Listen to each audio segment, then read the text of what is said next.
आकाशवाणी भोपाल से प्रस्तुत है शहडोल जिले की चिट्ठी। आलेख अरविंद पांडे का है, वाचन स्वर है अभिषेक कटियार का।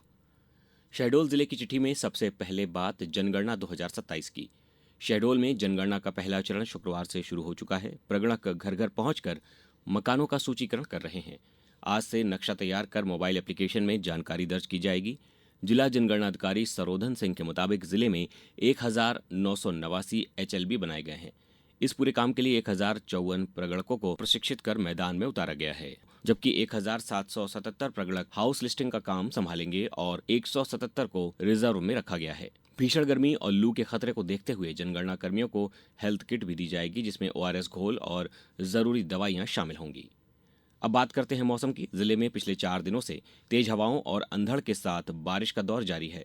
दिन का अधिकतम तापमान 37 डिग्री सेल्सियस और न्यूनतम तापमान 21 डिग्री सेल्सियस दर्ज किया गया, जो प्रदेश के सबसे कम तापमान वाले 5 स्थानों में शामिल रहा।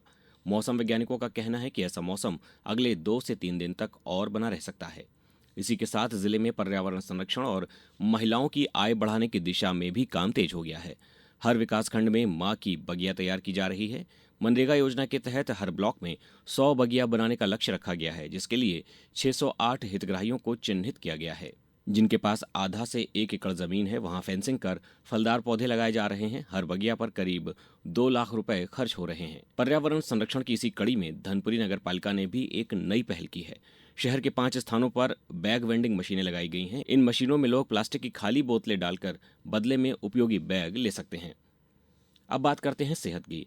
जिले में गंभीर कुपोषित बच्चों और हाई रिस्क गर्भवती महिलाओं के लिए अतिरिक्त पोषण आहार देने की शुरुआत की गई है। गांव स्तर पर स्वसहायता समूह की महिलाएं ये किट तैयार कर रही हैं, जिनमें भुना चना, गुड़, मूंगफली, ड्राई फ्रूट्स और मोरिंगा पाउडर शामिल है। एक किट के लिए 1150 रुपए का भुगतान किया जाएगा। ये वितरण मई और जून महीने में भी जारी रहेगा। अब किसानों से जुड़ी खबर का रुख करते हैं। जिले में समर्थन मूल्य पर गेहूं की खरीदी लगातार जारी है। जिले में कुल 9,500 किसानों ने पंजीयन कराया है। इस बार गेहूं का समर्थन मूल्य 2,585 रुपए है और 40 रुपए बोनस जोड़कर कुल 2,625 रुपए प्रति क्विंटल दिया जा रहा है। पानी की किल्लत को देखते हुए जिला प्रशासन भी अलर्ट मोड में है। कलेक्टर केदार सिंह ने जल संरक्षण के लिए कड़े आदेश जारी किए हैं। अब जल अभाव वाले क्षेत्रों में बिना अनुमति के कोई भी व्यक्ति सार्वजनिक जल स्रोतों से पेयजल और घरेलू उपयोग के अलावा किसी अन्य काम के लिए पानी नहीं ले सकेगा। नहरों का पानी इस प्रतिबंध से बाहर रहेगा। अब बात करते हैं शिक्षा की। माध्यमिक शिक्षा मंडल भोपाल की हाईस्कूल परीक्षा मेरिट सूची में जिले के 8 छात्रों ने जगह बनाई है।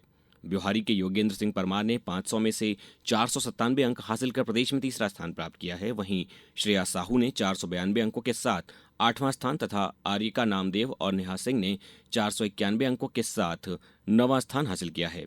इसके अलावा हर्षिल गुप्ता, अपेक्षा गुप्ता, अनामिका कुशवाहा और आरायना गुप्ता ने 490 अंक लाकर 10वां स्थान हासिल किया है। जंगल से जुड़ी खबर की बात करें तो उत्तर वन मंडल में तेंदुपत्ता संग्रहण की तैयारी शुरू हो गई है। इस बार संग्राहकों को बेहतर कीमत दिलाने के लिए नई पहल की जा रही है।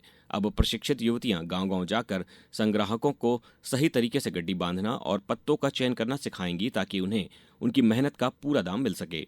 इस साल जिले में करीब 1,44,000 मानक बोरे तेंदुपत्ता संग्रहण का लक्ष्य रखा गया है। अब बात करते हैं शिक्षा के अधिकार की। RTE के तहत इस साल जिले में 1,113 बच्चों को निजी स्कूलों में मुफ्त प्रवेश दिया गया है, जिसके लिए 1,773 आवेदन आए थे। लेकिन लॉटरी के बाद 660 बच्चे चयन से बाहर रह गए। जिले के 268 निजी स्कूलों में सीट आवंटित की गई हैं, जिसमें सबसे ज्यादा 339 बच्चे सुहागपुर विकासखंड में दाखिल हुए हैं। जल संरक्षण के लिए जिले में जलगंगा संवर्धन अभियान भी चलाया जा रहा है, जो 30 जून तक जारी रहेगा। इसके तहत जल स्रोतों की सफाई, तालाबों का जीर्णोद्धार और वाटर हार्वेस्टिंग जैसे काम किए जा रहे हैं। इसके साथ ही लोगों को जागरूक करने के लिए रैली, कार्यशाला और दीवार लेखन भी किया जा रहा है। अब तक 267 खेत तालाब और 49 डग वेल रिचार्ज के काम पूरे किए जा चुके हैं। इस बीच नगर में सुरक्षा को लेकर भी कदम उठाए गए हैं। शहडोल में 53 जर्जर भवनों की पहचान की गई है, जो बारिश में खतरा बन सकते हैं। नगर पालिका ने भवन मालिकों को नोटिस जारी कर इनकी मरम्मत या सुरक्षित तरीके से डिसमेंटल करने के निर्देश दिए हैं। आदेश का पालन नहीं होने पर नगर पालिका खुद कार्रवाई करेगी और खर्च की वसूली भी भवन मालिकों से की जाएगी। शहडोल जिले की चिट्ठी में फिलहाल इतना ही। मुझे दीजिए इजाजत। नमस्कार।